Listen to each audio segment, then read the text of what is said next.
Historian and lecturer Dr. Jerome Teelucksingh, who established the International Day for the Elimination of Violence Against Men and Boys, says while international attention has rightly focused on violence against women and children, the violence faced by men and boys has largely been overlooked.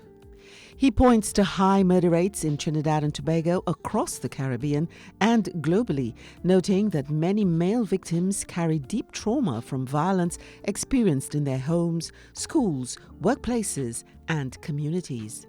And I was seeing the high level of murders in Trinidad and Tobago, the high level of crime in other Caribbean countries and across the world, not just dealing with murders, but even violence with weapons.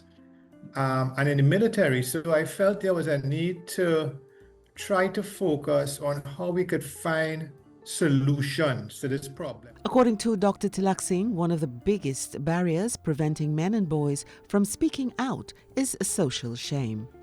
I believe that it's a stigma attached to this violence. Sometimes the society, one of the main barriers is that the society believes that men and violence go together. He explains that many males fear being mocked, embarrassed, or seen as weak if they report abuse. As a result, violence often goes unreported, with trauma building over time and sometimes resurfacing later as aggression, withdrawal, or self-harm. This year's theme, Breaking the Stigma, Reporting Violence Against Males, calls for safer spaces for men and boys to come forward. We often have safe houses for women, safe houses for women and children, safe houses for women who are victims of domestic violence. We have safe houses sometimes for witnesses who have to testify in an important case, but we don't have safe houses for men who are victims of violence. He also highlights the role of the media, urging more balanced coverage that humanizes men and showcases positive male role models.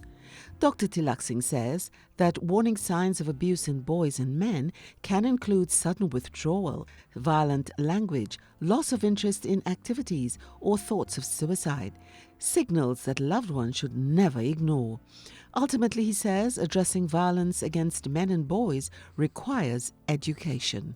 I believe that there's a need for an education program, a comprehensive education program, not just in the primary schools or secondary schools, but even at the kindergarten level.